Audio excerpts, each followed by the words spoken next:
Teorías del comercio internacional. Durante los siglos XVI, XVII y XVIII se planteó la pregunta del por qué los países debían intercambiar bienes, es decir, por qué unos países exportan ciertos bienes y otros países importan otros bienes.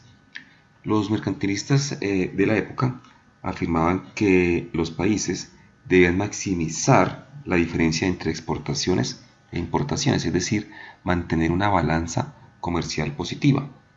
Esta balanza comercial traería un superávit al país exportador. Ese superávit se vería representado en metales preciosos como el oro. Es decir, que la riqueza de un país sería mayor entre más exportaciones tuviera y sería menor si tenía más importaciones que exportaciones. Este modelo económico tuvo varias críticas. Entre los principales críticos de la época encontramos a David Hume, a Adam Smith y a David Ricardo. David Hume, por ejemplo, afirmaba que mantener indefinidamente un superávit comercial llevaría al fracaso a una nación. Adam Smith, por su parte, decía que la riqueza proviene de la división del trabajo y que en el comercio internacional todos ganan. A partir de esta premisa, crea la teoría de la ventaja absoluta. Por su parte, David Ricardo dice que una nación avanzada puede comercializar con una nación atrasada. Él toma los preceptos de Adam Smith, mejora la teoría de la ventaja absoluta y crea la teoría de la ventaja comparativa. Vamos a hablar entonces en primera medida de la teoría de la ventaja absoluta de Adam Smith. Smith critica a los mercantilistas y propone un concepto distinto de riqueza, donde ésta está relacionada con los factores de producción. Vamos a hacer un ejemplo de intercambio comercial que tendrían dos países, en este caso Colombia y Ecuador. Cada uno produce dos productos, café y arroz. Colombia necesitaría 10 horas hombre para producir una unidad de café, mientras que Ecuador necesitaría 13 horas hombre para producir la misma unidad de producto. En cuanto al arroz, Colombia necesitaría 7 horas hombre y Ecuador 5 horas hombre. El factor de producción que consideraba Smith como único era el trabajo, representado en el tiempo que gastaba una persona en producir una unidad de un producto específico. Entonces, a simple vista se puede ver, por ejemplo, que Colombia tiene una ventaja absoluta sobre Ecuador en la producción de café, pues es más eficiente en su producción, mientras que Ecuador tiene ventaja absoluta en la producción de arroz, ya que requiere únicamente 5 horas comparadas con las 7 horas que requiere Colombia. En este escenario, Colombia exporta café a Ecuador y Ecuador a la vez exporta arroz a Colombia. Por consiguiente, Colombia importaría arroz de Ecuador y Ecuador importaría café colombiano. En conclusión, la teoría de la ventaja absoluta nos dice que cada país se especializa en el producto donde tenga una ventaja absoluta. La teoría de Adam Smith tiene una limitante y tiene que ver con que un país puede tener la ventaja absoluta en los bienes que desea comercializar. Veamos este ejemplo. Hemos modificado un poco los datos y ya ahora Colombia tiene una eficiencia mayor a Ecuador en cuanto a la producción de arroz. En este caso, se puede observar que Colombia tiene ventaja absoluta en los dos bienes, pues es más eficiente en la producción de café y en la producción de arroz. Por consiguiente, Colombia exportaría a Ecuador los dos productos, tanto el café como el arroz, y Ecuador no tiene ventaja absoluta sobre ninguno de los productos y no podría exportar. En este caso, el comercio no se puede llevar a cabo, pues no hay un intercambio bilateral entre las dos naciones. Esta limitante que presenta la teoría de la ventaja absoluta de Adam Smith fue mejorada por David Ricardo en lo que él llama la teoría de la ventaja comparativa. David Ricardo introduce esta teoría y dice que no es necesario que un país tenga ventaja absoluta en un bien para poder exportarlo. Veámoslo a través de un ejemplo. Continuamos con los dos países, Colombia y Ecuador, y los dos mismos productos. En este caso, Colombia necesita 10 horas hombre para producir una unidad de café, mientras que Ecuador necesita 13. Y en cuanto al arroz, Colombia necesita 4 horas hombre y Ecuador 5. Si siguiéramos la teoría de Smith, Colombia tendría ventaja absoluta sobre ambos productos. Para este caso y para entender la teoría de la ventaja comparativa, David Ricardo incorpora un nuevo concepto que es el costo relativo o el costo de oportunidad. Es el que se define como aquel costo en que se incurre al tomar una decisión y no otra. Entonces, debemos nosotros hacer una operación aritmética de división para hallar el costo de oportunidad de cada uno de los productos. En este ejemplo, para hallar el costo de oportunidad del café para Colombia, sencillamente basta con dividir la cantidad de tiempo o de horas hombre que se requiere la producción del café y dividirlo sobre la cantidad de tiempo requerida para producir una unidad de arroz, es decir, 10 sobre 4, el cual nos daría 2.5. Esta misma lógica la aplicamos para los demás productos y tendríamos los resultados de esta matriz. Es decir, que Ecuador, por ejemplo, tendría una ventaja comparativa en la producción de arroz con respecto a Colombia, ya que una unidad de arroz se puede obtener con 0.38 unidades de café. A su vez, Colombia tendría una ventaja comparativa en la producción de café, por tanto una unidad de café se puede obtener con 2.5 unidades de arroz. Es decir, como planteaba David Ricardo, no es necesario que un país tenga ventaja absoluta sobre todos los bienes. El país que tenga desventaja, pero tenga una ventaja comparativa, también puede exportar. Vamos a ver ahora el modelo cuando los países exportan más de dos bienes. En este ejemplo, continuando con nuestros dos países, vemos que ahora se exportan 5 bienes: café, arroz, cebada, frijol y soya. Cuando un país tiene mejores tecnologías o mejores técnicas, mejores métodos que hacen más eficiente la producción de un bien, conlleva a que los salarios reales de sus trabajadores en la producción de sus bienes sean mayores con respecto al país que está en desventaja. En este caso, Colombia tendría una ventaja con respecto a Ecuador en la producción de café y en la producción de arroz, mientras que Ecuador tendría una ventaja en la producción de cebada y en la producción de soya. El caso del frijol no lo calculamos porque el factor de producción es el mismo para ambos países. Vamos a hacer la siguiente suposición. Si Colombia tiene mejores tecnologías de producción, por consiguiente, vamos a decir que sus salarios son 1.5 veces mayores a los que se pagan en Ecuador.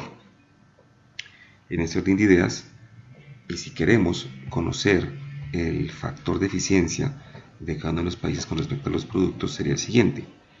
Colombia sería 1.3 veces más eficiente que Ecuador en la producción de café, 4 veces más eficiente en la producción de arroz, mientras que Ecuador sería más eficiente 3 veces en la producción de cebada y 2 veces en la producción de soya. ¿Cómo sería el patrón de comercio en este caso? Colombia exportaría arroz, no exportaría café porque su nivel de productividad, que es 1.3, es menor al nivel del salario relativo que él paga por la producción, que es 1.5. Es decir, no sería beneficioso producir un producto donde su nivel de eficiencia productiva es menor al nivel de salario real. Por consiguiente, solamente Colombia exportaría arroz, mientras que Ecuador sí exportaría cebada y soya, porque su nivel de eficiencia o productividad es mucho mayor a los niveles de salarios comparados con Colombia. Hola compañeros, hola tutora, mi nombre es Andrea Milena Ríos Valencia y les voy a presentar la teoría de la proporción de los factores o HOS.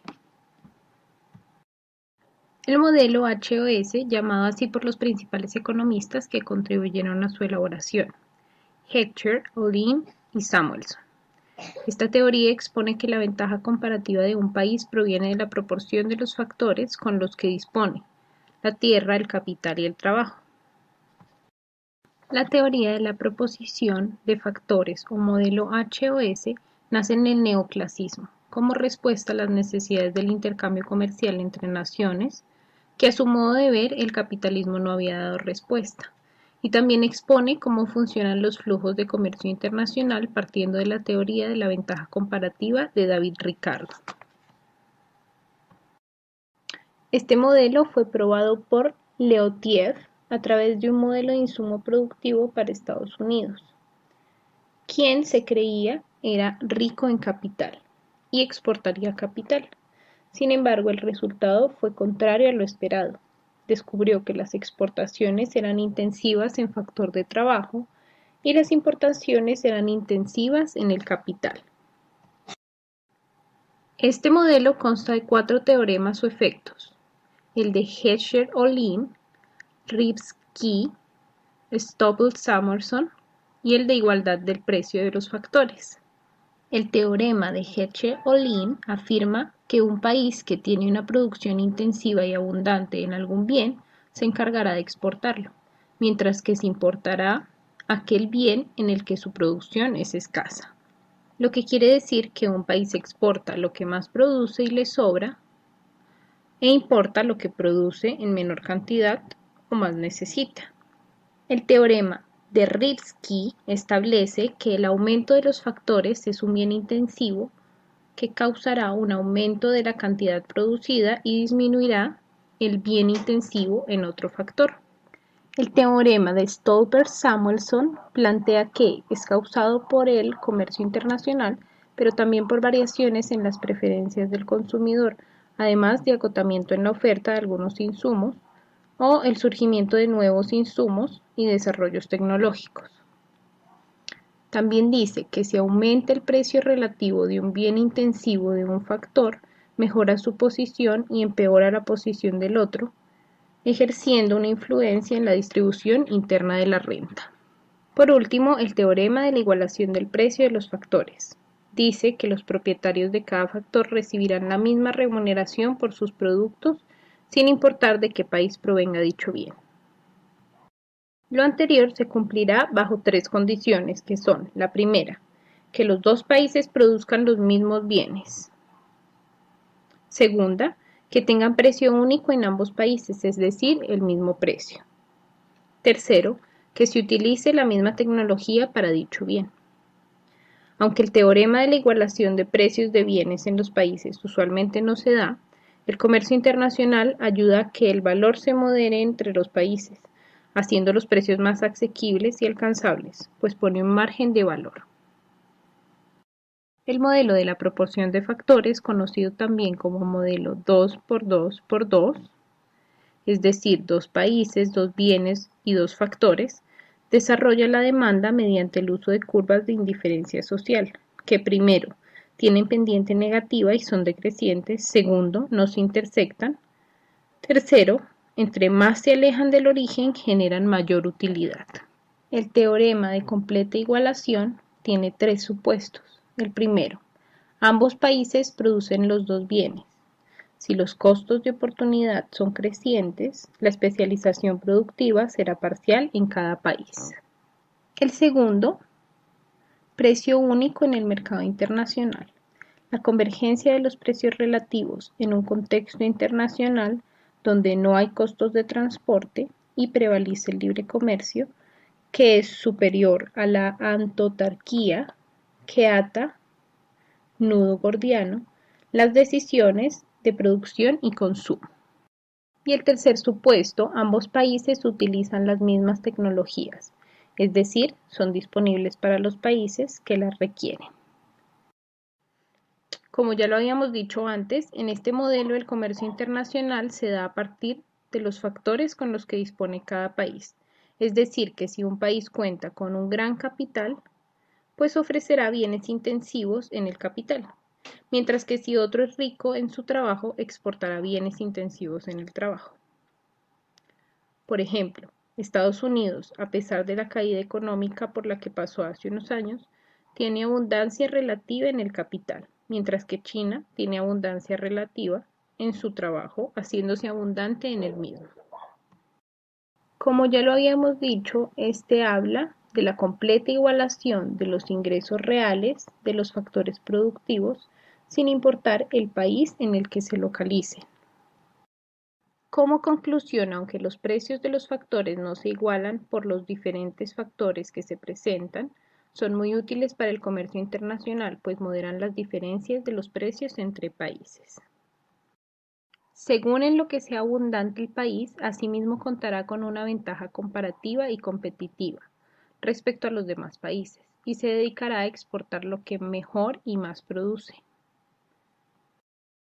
A raíz del Tratado de Libre Comercio, las empresas colombianas se están viendo afectadas y asimismo pasa en varios países, pues al llegar productos de otros países a valores más bajos y a valores más asequibles, da como consecuencia pérdida en la producción del país. Sin embargo, el modelo HOS sigue siendo de gran utilidad en la actualidad y es usado como vía de predicción de efecto del comercio y de la distribución de renta. Mil gracias. Hola, ¿qué tal? Hemos visto el por qué los países se especializan en algunas tareas productivas en las que tenga mayor ventaja competitiva, con el enfoque interindustrial, y para obtener economías de escala se especializan en determinados productos. Ahora bien, las nuevas teorías del comercio internacional manejan un enfoque de comercio intraindustrial, y esta última da a entender cómo la mayoría del comercio internacional y la manufactura se concentra en un grupo de países desarrollados y cómo se desarrolla este comercio. Ahora bien, el comercio internacional está muy de la mano de las economías de escala. Las economías de escala se dan cuando el coste de producción de un producto decrece con el número de unidades producidas.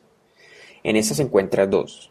Las economías de escala interna se producen cuando una empresa reduce sus costos mientras aumenta su producción, mostrando un aumento en la eficiencia de la organización de la empresa, mientras que las economías de escala externa se crean fuera de la empresa, concretamente en la industria, donde se expanden creando una reducción de los costes total de la empresa de la industria. Algunas de las características más importantes de las economías de escala externas es que los costes medios dependen del tamaño de la industria, y entre ellas las ideas y la eficiencia del proceso productivo se comparten entre todas las empresas, pues aportando al desarrollo. Y son más frecuentes cuando la dimensión de un mercado sea mayor. Esto ocurre cuando se intensifica el intercambio internacional de bienes y servicios. Por otro lado, tenemos las economías de escala interna. Su característica importante son los costos medios dependen del tamaño de la empresa, no de la industria. Las empresas que participan en la industria de economías de escala internas dependen de la escala mínima de eficiencia.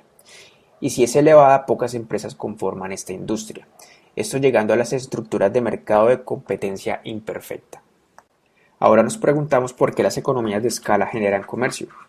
Los países se benefician del comercio internacional por la posibilidad mutua de un mayor consumo de bienes y por el ahorro de unidades de trabajo. El comercio posibilita que cada país se especialice en un número reducido de bienes que puede producir más eficientemente debido a los menores costes de producción, y a su vez los países comercializan para intercambiar bienes para que los consumidores puedan acceder a mayor variedad. Como se expresó anteriormente, las economías de escala interna pueden llegar a enmarcarse en estructuras de mercado de competencia imperfecta si no son controladas. Entre estas estructuras encontramos el monopolio. El monopolio es una estructura de mercado incluida entre las formas de competencia imperfecta en la cual un único productor o vendedor controla la oferta de un bien, siendo muy probable que dicha empresa maneje libremente los precios de alza, llegando a perjudicar hacia muchos consumidores que necesitan obtenerlo.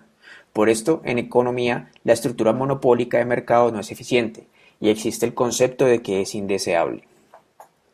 Por otro lado, tenemos el oligopolio. El oligopolio es una estructura de mercado también incluida en las formas de competencia imperfecta, constituida por un grupo pequeño de oferentes, o sea, productores y vendedores, con un gran número de demandantes, consumidores y compradores, en que los oferentes tienen el poder de mercado suficiente como para fijar los precios, las cantidades y así también los planes de ventas, la producción, la inversión, la publicidad y controlar el mercado en general.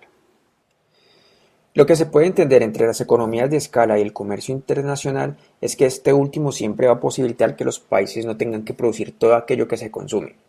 El comercio brinda a cada país producir un número limitado de bienes, pudiendo explorar economías de escala, sin imposibilitar al consumidor un número determinado de bienes y variedad de productos.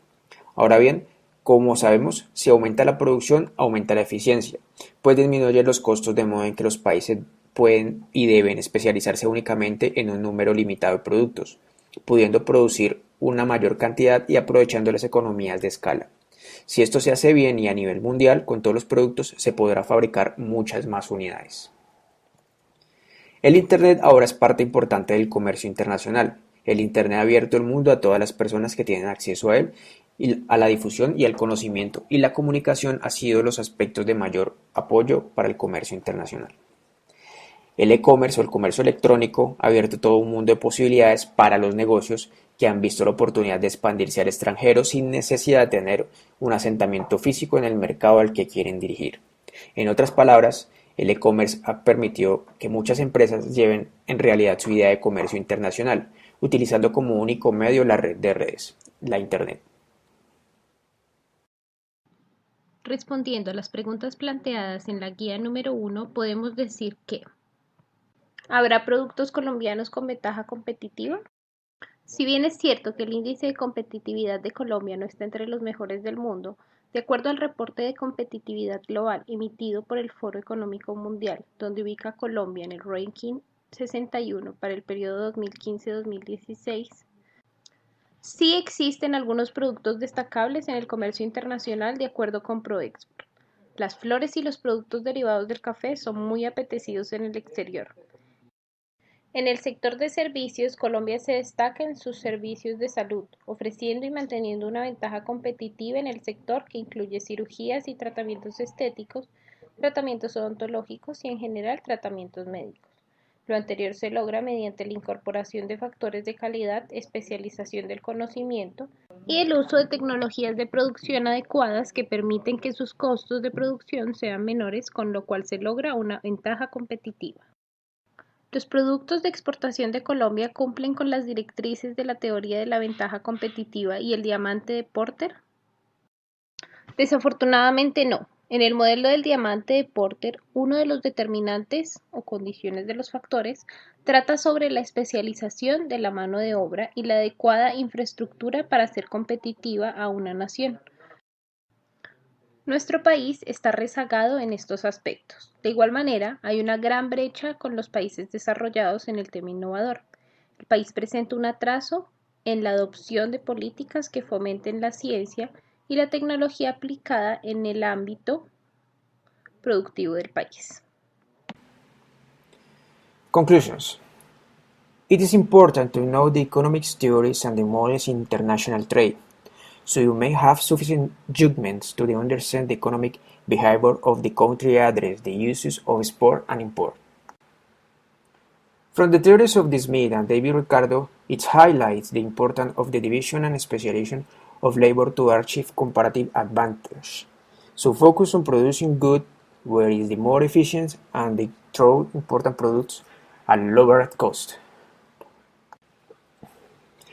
Economies of the scale exist when the unit cost of production a product fall or rise as increases or decreases in the rate of production and refers to the power of company when the reaches an optimal level of production to the producer more at lower cost.